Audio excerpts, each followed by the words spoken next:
दोस्तों स्वागत है आपका द एग्ज़ाम पोर्टल में। कैसे चल रही है आप लोगों की तैयारी। तो आज बात करेंगे रेलवे के एग्ज़ाम्स के बारे में। जो ग्रुप डी का एग्ज़ाम है और एनटीपीसी मेंस। तो अभी एनटीपीसी मेंस और ग्रुप डी को लेके बहुत सारे प्रोटेस्ट हुए थे।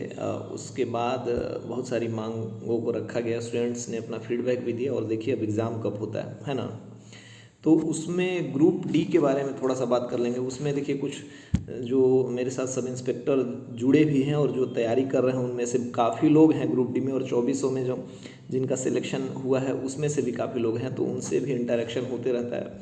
और मैंने भी जो एनटीपीसी का 2015 वाला आया था उसमें मुंबई बोर्ड में एज ए से मुझे भी सफलता मिली थी। मैंने ज्वाइन नहीं किया था, मैं आपको बता चुका हूँ। तो आज बात करेंगे ग्रुप डी के एग्ज़ाम वाले के बारे में। एनटीपीसी देख कुछ कमेंट्स आ रहे थे 10-15 ग्रुप डी वगैरह के बारे में। एनटीपीसी के बारे में भी हम बात करेंगे। आज हम बात करते हैं ग्रुप डी वाले के बारे में। अब जो इसमें होते हैं बेसिकली वो छात्र जो हैं, संख्या इसमें बिहार और यूपी वालों की ज़्यादा है। मैंने अपने पहले वीडियोज़ में भी जब प्रोटेस्ट चल रहा था तो बताया था कि एनटीपीसी और ये जो रेलवे के एग्ज़ाम्स हैं, बिहार, यूपी और हिंदी भाषी जो बेल्ट हैं उनके लिए लाइफलाइन है। तो क्योंकि इसमें जो सिलेबस होता है जनरली उसमें इंग्लिश नहीं होता है, और कोई भी ऐसा एग्ज़ाम जिसमें इंग्लिश ना हो, बिहार का थोड़ा सा वैसे ही हर बिहारियों का ढीला होता है। कुछ का मतलब एक तंज नहीं है बट एक फैक्ट है। तो उसमें ये उनके लिए एक फुल प्रूफ जॉब हो जाता है। और वैसे भी अभी एक ये ऐसा जॉब है जिसमें यदि आप सिलेक्ट हो जाते हैं तो इस लेवल के जॉब के साथ आप आसानी से पढ़ाई भी कर सकते हैं और आगे भी अपने सपने को अचीव कर सकते हैं, और आप भी ग्रुप डी से सब इंस्पेक्टर और फिर पता नहीं एसडीएम और डीएसपी भी बन सकते हैं। ठीक है, देखिए ग्रुप डी में टोटल 16-17 पोस्ट की वैकेंसी आई है। मतलब सारे उनका लेवल वही है लेकिन टाइप के पोस्ट हैं। ठीक है, उसमें एक मतलब जो है उनसे आज मैंने बात किया था, उसमें पोस्ट प्रेफरेंस को लेके जो आपने सब कुछ भर वगैरह लिया था, उसमें एक चीज़ जो है पोस्ट रनिंग सैलरी वगैरह के बारे में मैंने पूछा था। तो जो रनिंग स्टाफ हैं जो ट्रेन के साथ जाते हैं उनको सबसे ज़्यादा सैलरी मिलती है, लगभग कटा के 43,000 रुपये उनको आ जाते हैं। ठीक है, कि उनको ट्रैवलिंग अलाउंस मिलता है, लेकिन वो गाड़ी में पीछे बैठ के ट्रेन में 20-21 दिन ट्रैवल करना पड़ता है, 8-9 दिन उनको लगभग छुट्टी मिल जाती है। ये वाले रनिंग स्टाफ का जॉब प्रोफाइल है ना, लेकिन इनकी सैलरी भी लगभग 44,000 के आसपास होती है। आराम के मामले में यदि आप देखेंगे तो इंजीनियरिंग डिपार्टमेंट में एक ट्रैक मेंटेनर का, मतलब उसमें क्या बोलते हैं, डिपार्टमेंट बटा हुआ है। तो ट्रैक मेंटेनर का जो जॉब है ना वो थोड़ा सा टफ जॉब है। उसमें जॉब करते करते लोग पगला जाते हैं, क्योंकि ट्रैक पे रहना पड़ता है, कहाँ धूप है, कहाँ बारिश हो रहा है, क्या क्या। थोड़ा सा आराम कम है, जब तक आप वहाँ पे हैं तो आपको अलर्ट रहना पड़ता है। ठीक है, लेकिन बाकी जो सारे प्रोफाइल्स है इसमें 16-17 मुझे उतना सब याद है नहीं, लेकिन इसके अलावा जो भी है ना सब एज सिंपल एज है। और इसमें सबसे खास बात है कि आपको एक जॉब मिल जाता है और एक ठप्पा लग जाता है ग्रुप डी का सरकारी नौकरी का। बिहारी और सरकारी दोनों एक दूसरे के सिनोनिम्स हो गए हैं। तो वो आपके साथ ठप्पा लग जाता है कि आप सरकारी नौकरी कर रहे हैं। पढ़ने का टाइम बिल्कुल मिलता है, ये इस जॉब की खासियत है। यहाँ पे सब इंस्पेक्टर हम लोग हैं, तो हमारे साथ और लोग भी जो नए वाले हैं उनमें क्यूरियसिटी होती है कि आएंगे तो उनको बीपीएससी यूपीएससी वगैरह के लिए टाइम मिलेगा कि नहीं। तो टाइम की बड़ी किल्लत होती है, आएंगे तब आपको पता चलेगा। बाहर से हमें भी लगता था कि एक जॉब पकड़ लेते हैं और फिर आगे बढ़ते हैं। खैर मिलता है, बट हम लोग मतलब उस टाइप से है नहीं कि फिक्स कर लिया एकदम दुनिया से कट गए और पढ़ाई किया। वैसा वाला पढ़ाई अपन से कभी हुआ नहीं है। इस वजह से हमें और लगता है कि टाइम, क्योंकि हम जॉब के टाइम जॉब, काम के टाइम काम, मतलब जब स्टूडेंट रहे तो फुल फ्लेज स्टूडेंट थे, अभी जॉब में आ गए तो थोड़ा सा पढ़ाई कम हो रहा है ना। तो लेकिन रेलवे के ग्रुप डी वाले में है कि आप आराम से सब इंस्पेक्टर इवन बीपीएससी वगैरह के एग्ज़ाम तक को क्रैक कर सकते हैं, टाइम मिलता है। एक जो ट्रैक मेंटेनर वाला मैंने बता दिया, उसमें मेहनत ज़्यादा है और पैसा किसमें है ये भी मैंने बता दिया। ठीक है, अब इस वाले में देखते हैं। देखिए क्या क्या था इस वाले में। कट ऑफ वगैरह के बारे में कुछ मैसेज किया था, तो कट ऑफ वगैरह सीधे पे चलते हैं, हम लोग बात करते हैं। इस बार देखिए एक 1.8 करोड़ या फिर इतने पिछले बार लोगों ने फॉर्म भरा था और सीटें भी कम थी, लेकिन इस बार 1,10,00,000 या 1,20,00,000 इतनी संख्या होती है, क्योंकि पदों की संख्या भी तो 1,03,000 के आसपास है। 1,03,000 पोस्ट है, उसके लिए इतने लोगों ने फॉर्म भरा है। पिछले की तुलना में सीटें भी ज़्यादा है और फॉर्म भी काफ़ी लोगों ने भरा है। और इतना टाइम हो गया है फॉर्म आए हुए और इतने दिन से एग्ज़ाम रुका हुआ है। तो इसमें और वो लोग हैं जो इसको सबसे निचले लेवल का जॉब माना जाता है। तो इसमें ऐसे लोग हैं जो तो इसमें पहले ही सिलेक्ट हो चुके हैं, तो इसमें कंपटीशन थोड़ा सा कम रहेगा, लेकिन संख्या इतनी ज़्यादा है स्टूडेंट्स की, बेरोजगारी इतना है देश में, तो समझिए कि एक आपका सेफ स्कोर यदि 75 प्लस, ऐसे 70 प्लस सब लोग कह रहे हैं, मैंने देखा, चाहे जो भी लोग और भी ये बता रहे हैं, लेकिन से 70 से 75 के आसपास आप रहेगा तो सेफ रहेगा। और इसमें पोस्ट प्रेफरेंस उन्होंने पहले ही भरवा लिया है, तो पोस्ट प्रेफरेंस जब जितना, इसका मतलब होता है कि जिसका जितना ज़्यादा नंबर उतने ज़्यादा मतलब बढ़िया पोस्ट, ठीक है। तो ये हो गया मोटा मोटी इस जॉब प्रोफाइल के बारे में, ग्रुप डी के बारे में। ग्रुप डी सरकारी नौकरी, बिहार में सरकार और सरकारी नौकरी और शादी का बड़ा लेना देना है। एक सरकारी नौकरी का ठप्पा लगते ही आपको एक बहुत बढ़िया ये मिल जाता है, ठीक है। स्कोर मैंने बता दिया कि सेफ स्कोर क्या रहेगा, कट ऑफ भी इवन कम रहेगा, लेकिन इस बार हाल देख रहे हैं कि कैसा कैसा हो रहा है, कंपटीशन हर जगह बढ़ रहा है। और ये वाले कोविड के चलते इस वजह से आप लोग प्रैक्टिस करना मत छोड़िएगा, मतलब मेहनत कंटिन्यू करते रहिए, क्योंकि काफ़ी लोगों ने इसको लड़ झगड़ के इस लेवल को अचीव किया है और अब पता चला कि ईजी हो गया, मतलब हल्के में लेने लगे तो रिजल्ट गड़बड़ा जाएगा, है ना। और फिजिकल स्टैंडर्ड तो खैर वो बात की बात है, लेकिन पहले आप इसका मेरिट क्लियर मतलब एग्ज़ाम क्लियर करने के बारे में सोचिए। देखिए, इसको क्रैक करने का 2 ही 3 फंडा है। इसमें सब्जेक्ट में सबसे पहले आप जानते ही होंगे, मैथ है, रीजनिंग है, जीके जीएस है, जिसके साथ करंट अटैच है, और एक साइंस है। तो आपको पढ़ना क्या है और छोड़ना क्या। 75 प्लस ला सकते हैं, 80 प्लस बिल्कुल भी ला सकते हैं। इसमें आपको सबसे ज़्यादा फोकस करना है मैथ और रीजनिंग पे।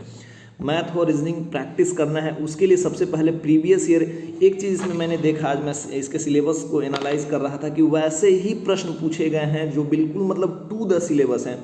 तो आप सबसे पहले मार्केट से मतलब कहीं से कोई भी बुक आप लेके आए होंगे तो उसमें सिलेबस दिया होगा, सिलेबस में जो जो टॉपिक है कि अच्छा ये मैथ का एक पोर्शन है, रीजनिंग का एक पोर्शन है, ये वाला उसी पे फोकस कीजिएगा। मान लीजिए मार्केट से कोई बुक उठाते हैं तो उसमें अथाह मतलब एसएससी के लिए भी टॉपिक दिया होता है, रेलवे के लिए कंबाइंड हो जाता है, लेकिन आपको उसमें फोकस करना है कि जो ग्रुप डी में आए हुए प्रश्न हैं, मतलब उन प्रश्न जो चैप्टर हैं उस पर फोकस करिए, ठीक है। और उसमें क्या करना है, रीजनिंग और मैथ के सबसे पहले आपको प्रीवियस ईयर क्वेश्चन पेपर देखने हैं और कोई सबसे बेसिक बुक उठाना है। देखिए, मार्केट में बहुत सारे बुक्स अवेलेबल हैं, बट इस पर मैंने कोई रिसर्च किया नहीं है, ठीक है। 3 चीज़ पे आप आर एस अग्रवाल पे फोकस करेंगे तो भी आपका रिजल्ट हो जाएगा। मैं आपको टाइम शेड्यूलिंग बता रहा हूँ, इसमें कैसे आपको करना है। 90 मिनट है आपके पास, 100 प्रश्न हैं। इसमें मान लीजिए कि 25 प्रश्न साइंस के होते हैं, तो यदि आपको साइंस आते हैं तो आपको 7 मिनट लगेगा 25 प्रश्न बनाने में, और जीके जीएस और प्लस करंट है तो उसको भी बनाने में आपको 7-8 मिनट लगेंगे, है ना।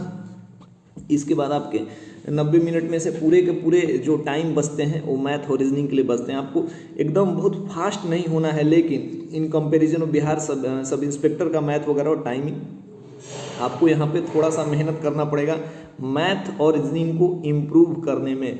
सबसे पहले मैथ और रीजनिंग के लिए जो लोग कर ही रहे होंगे, बस मैं बता दे रहा हूँ कि प्रीवियस ईयर के पेपर को आप देखना मतलब नहीं भूलिएगा, वहाँ से ही मैथ और रीजनिंग का आपको प्रैक्टिस हो जाएगा कि मतलब अच्छा ये करना है। एक बुक फॉलो कीजिएगा मैथ और रीजनिंग का, तो आपका उससे मतलब 50 में 50 भी लोग कर रहे हैं, 55 भी आता है, 60 भी आता है। फिक्स नहीं है, लेकिन उन्होंने फिक्स करा है, मैंने भी एग्जाम दिया है, बट फिक्स कहते हैं 2-4 नंबर इधर उधर हो जाता है, ठीक है। और जीके जीएस और करंट अफेयर्स के लिए एक बुक पढ़ना है, इसमें कुछ मत कीजिएगा, इवन नहीं भी पढ़िएगा तो हो जाएगा। यही ध्यान देना है कि हमको किस चीज़ पे फोकस करना है। एक बुक यदि आप लुसेंट का उठाते हैं, लेकिन यहाँ पे लुसेंट हेल्पफुल नहीं रहेगा, मैं कहूँगा कि स्पीडी, जैसे जनरल एग्जाम के लिए लुसेंट हेल्पफुल होता है, बाकी रेलवे के हर एग्जाम के लिए स्पीडी से बढ़िया कोई नहीं। एक बुक पढ़ना, और मार्केट का कोई भी बुक मत पढ़िए, कोई भी। जीके जीएस के लिए तो खैर मत पढ़िए, लुसेंट का भी से भी कोई पतली बुक आ रही है तो उसको आप पढ़िए, और स्पीडी पढ़ लीजिए, रिजल्ट लेना है ना, स्पीडी पढ़िए, एक बुक पढ़िए स्पीडी। और करेंट के लिए एक मैगजीन पढ़िए, क्योंकि यदि 20 प्रश्न आते हैं तो उसमें 15 करंट अफेयर्स आते हैं। स्पीडी का करंट अफेयर्स रेलवे के लिए सबसे बेस्ट होता है। एडुटेरिया प्लेटफॉर्म का पढ़ सकते हैं, प्लेटफॉर्म का भी बढ़िया है, रेलवे के लिए डेडिकेटेड मतलब कोचिंग कराते हैं तो उनका भी करंट अफेयर्स अच्छा है ना। तो आपको एक एकदम जीएस के लिए पतली बुक, उसमें जीएस में भी उस पर फोकस करना है, करंट पे। अब हम बात करते हैं साइंस पे। साइंस में आपको क्या करना है कि देखिए, मार्केट में बहुत सारे हैं, किरण पब्लिकेशन का है, इसके झा का है, प्लेटफॉर्म का है, और प्लेटफॉर्म के अलावा इनका खान सर वाला भी है। तो इतने सारे चीज़ मिलेंगे, ठीक है। लेकिन आप अगर इसको बढ़िया से करना चाहते हैं तो एनसीईआरटी पढ़ सकते हैं, 2 क्लास की, 9वां और 10वां का एनसीईआरटी पढ़िएगा। मैं ये इसलिए कह रहा हूँ कि मैंने जो सिलेक्टेड तो इसमें आपको खान सर, किरण पब्लिकेशन, एसके झा और स्पीडी, इन सब में से मैंने तो खैर स्पीडी को अभी प्रीफर करूंगा, लेकिन आप थोड़ा सा और मुझे टाइम दीजिए। कल हो के मैं आपको बताऊंगा कि कौन सा बुक आपके लिए हेल्पफुल होगा। लेकिन यदि आपने जिस बुक को पढ़ा है इन चारों में से, क्योंकि देखिए मैं साइंस पे इसलिए फोकस कर रहा हूँ ना, खान सर वाला पढ़ते हैं तो उसमें एक्सप्लेनेशन है, एसके झा वाला थोड़ा सा डीप दिया हुआ, स्पीडी थोड़ा सा पुराने ढर्रे पे चल रहा है। तो आप एक बुक को पकड़िए, लेकिन यदि आप 25 में 25 करना चाहते हैं तो एनसीईआरटी 2 क्लास की पढ़ सकते हैं। अदरवाइज अब नहीं पढ़ने की जरूरत है, मार्केट में बहुत सारे जिस्ट पड़े हुए हैं साइंस के, लेकिन एक साइंस का आपको बुक पढ़ना है। बट मैं अभी बहुत क्या बोलते हैं वहाँ में हूँ, तो मुझे स्पीडी पे ज़्यादा भरोसा है, क्योंकि सब इंस्पेक्टर के एग्जाम में भी स्पीडी ने किया था। तो आप स्पीडी जीके जीएस पढ़ सकते हैं। स्पीडी साइंस बहुत बेहतर तरीके से पढ़िएगा, ठीक है। इतने में आप यदि जीके जीएस छोड़ देते हैं, रीजनिंग मैथ और साइंस, रीजनिंग मैथ पे आप फोकस कीजिए। आप कोई भी यदि आप टॉपिक देखते हैं ना, मान लीजिए कि हमको ये टॉपिक चाहिए, तो उसके यूट्यूब पे शॉर्टकट्स और इन सब के वीडियो पड़े हैं, यहाँ पे हेल्प करेंगे। मान लीजिए ट्रिग्नोमेट्री में ट्रायंगल से रिलेटेड कुछ वीडियो चाहिए, तो आप उसको देखिए और एक नोट्स बनाइए, सेल्फ नोट्स कॉपी पे बनाना है, वो वाला फॉर्मूला लिखना है, क्योंकि लास्ट में आप फिर से वो वीडियो नहीं देखेंगे, वो फॉर्मूला से रिलेटेड प्रश्न आप सॉल्व करेंगे। वो बुक में प्रीवियस ईयर जो आया हुआ है, किसी भी एग्जाम के प्रीवियस ईयर पे मैं इसलिए ज़्यादा फोकस करता हूँ कि प्रीवियस ईयर से एग्जाम के प्रश्नों की प्रवृत्ति पता चलती है, वो चाहे यूपीएससी हो चाहे ग्रुप डी, ठीक है। तो एक समझ आपको बनाना है कि टाइमिंग कैसे देना है। आप जब भी सेट बना रहे हो 7 से 8 मिनट देना है साइंस पे, 7 से 8 मिनट देना है जीके जीएस पे, और बाकी का जो बचा हुआ समय है मैथ और रीजनिंग करना है, ताकि आप 75 के प्लस स्कोर कर सकें। नॉर्मलाइजेशन का जो सीन है वो तो आप किसी को समझ में नहीं आता है, तो छोड़ दीजिए, भगवान जी के ऊपर है ना। अब आते हैं टेस्ट सीरीज के ऊपर। इस एग्ज़ाम में हमारे यहाँ से, मतलब हम लोग जिस जिले से हैं वहाँ के आसपास का जो हब है ना, रेलवे का हब कहा जाता है। ग्रुप डी से लेके एनटीपीसी, मेंस, एएसएम और जेई तक हर जॉब वाले हमारे यहाँ रेलवे में भरे पड़े हैं। लेकिन उनकी मैंने खासियत देखी है कि वो सेट बहुत लगाते हैं, डेली सेट लगाते हैं। और ग्रुप डी आपको निकालना है तो यही करना पड़ेगा, आपको डेली सेट लगाना पड़ेगा। तो इसमें 2 तरीके हैं, आप एक सेट लगा सकते हैं ऑफलाइन और एक सेट लगा सकते हैं ऑनलाइन। आप 2 सेट डेली लगाइए, एक सेट ऑफलाइन लगाइए अपने दोस्तों के बीच में बैठ के, ग्रुप में बैठ के, और एक ऑनलाइन सेट लगाइए आप, है ना। देखिए इसके लिए हम लोगों ने भी ग्रुप डी का जो रेलवे के लिए स्पेसिफिक हम लोगों ने एक चैनल भी स्टार्ट किया, और वेबसाइट पे हमारा टेस्ट सीरीज भी आ रहा है। तो अब आप पूछेंगे कि इसका प्राइसिंग क्या है और क्या है, तो ये मैं बता दूं कि ये बिल्कुल भी फ्री है। जिस चीज़ में बहुत ज़्यादा हम लोग सब इंस्पेक्टर वाले में हम लोगों ने किया था, क्योंकि लोग उससे जो हमारे साथ काम करते हैं उनके हेल्प के लिए चाहिए था, लेकिन ग्रुप डी को हमने बिल्कुल फ्री रखा है। और हमारा जो वेबसाइट पर टेस्ट चलता है, मैं आपको बता देता हूँ, अब तक 28 टेस्ट हो चुके हैं ग्रुप डी के, एनटीपीसी ग्रुप डी के 1 से लेकर 28 तक, और लगभग 4-4 हज़ार लोगों ने टेस्ट दिया है। अभी यहाँ पे मैं टेलीग्राम, जो हमारा ग्रुप डी का टेलीग्राम है, एनटीपीसी का भी है, उसका लिंक दे दूंगा। फ्री है, फ्री ऑफ कॉस्ट है, आप जाके ज्वाइन कीजिए। मैं वहाँ बता दे रहा हूँ क्या चल रहा है। अभी स्पीडी से करंट अफेयर्स चल रहा है और एनसीईआरटी सार संग्रह चल रहा है, डेली एक सेट चल रहा है। तो उसमें आप कुछ करें या ना करें, एक सेट प्रैक्टिस जरूर कीजिए। उसमें आपका ऑल ओवर इंडिया, अभी तो बिहार के ही बच्चे जानते हैं, तो वो आप वहाँ का अपना रैंकिंग जान सकते हैं, और आप समझेंगे प्रश्नों की प्रकृति कैसी है। ये सारा कुछ फ्री में है। अभी मान लीजिए कि अभी 28 टेस्ट हमने दिया है, और जब तक एग्ज़ाम होगा डेली हम एक टेस्ट देंगे, तो 60-70 टेस्ट आपको फ्री में मिलेंगे। कोई भी जैसे टेक्स्ट बुक वगैरह का वेबसाइट है, उनके भी प्रश्नों का स्टैंडर्ड लगभग वही रहता है जो हमारा है, लेकिन हाँ वो काफ़ी लोगों ने लिया होगा तो उसको भी आप लगा सकते हैं। बट जिन्होंने नहीं लिया है, ऑफलाइन जो लगा रहे हैं अभी तक बैठे हुए, वो हमारे टेस्ट को बिल्कुल लगाइए, फ्री ऑफ कॉस्ट है। आपको पैटर्न पता चलेगा, और आपको पता चलेगा कि आपके साथ जो 4000-5000 बच्चा दे रहा है उसमें रियल में कंपटीशन कितना है। हाँ, तो बच्चे करोड़ों हैं, है ना। और टेस्ट सीरीज़ कराने के बाद हम लोग जैसे पे वगैरह करते हैं, तो लोगों को लगता है कि पेमेंट ले रहे हैं या फिर ऐसा करा रहे हैं, लेकिन फ्री जब हो जाता है ना तो थोड़ा सा वैल्यू नहीं देते हैं, लेकिन मेहनत उतना ही होता है। आप आइए, हमारे टेस्ट को लगाइए, हमारे टेलीग्राम चैनल से जुड़िए, और यहाँ पे आपको टेस्ट का सारा लिंक भी मिलेगा। जो डेली प्रैक्टिस सेट 28 सेट हो गए हैं, और एनटीपीसी CBT 2 का भी 16-17 टेस्ट हो चुका है, और डेली एक करके हम लोग डालते हैं। तो आप फ्री ऑफ कॉस्ट आके देखिए और टेस्ट को एंजॉय कीजिए। इस पे आपको पता चलेगा कि रैंकिंग क्या है, प्रश्नों की प्रकृति क्या है। अब ग्रुप डी और रेलवे से भी रिलेटेड कुछ छोटे छोटे वीडियोस जल्दी आएंगे, वो वाला एक्सपीरियंस भी यहाँ पे यूज़ किया जाएगा। बिहार सब इंस्पेक्टर वाले बच्चे सब स्टेबल हो गए हैं, वो कंटिन्यू टेस्ट दे रहे हैं, ठीक है। तो यदि आपको ये वीडियो तो इसके साथ हम कोशिश करेंगे कि ग्रुप डी से जुड़े हुए एनटीपीसी एएसए में जो हमारे साथ सिलेक्टेड हुए उनके मतलब जॉब प्रोफाइल का, सैलरी का और कैसा काम है, कितना आराम है, उससे रिलेटेड वीडियो, छोटे छोटे वीडियोस मैं अब 5 मिनट 10 मिनट का वीडियो ले आऊँगा, जिससे कि आप एक बूस्ट, आपको मोरल हाई हो, जो मतलब इसमें लगे हुए हैं।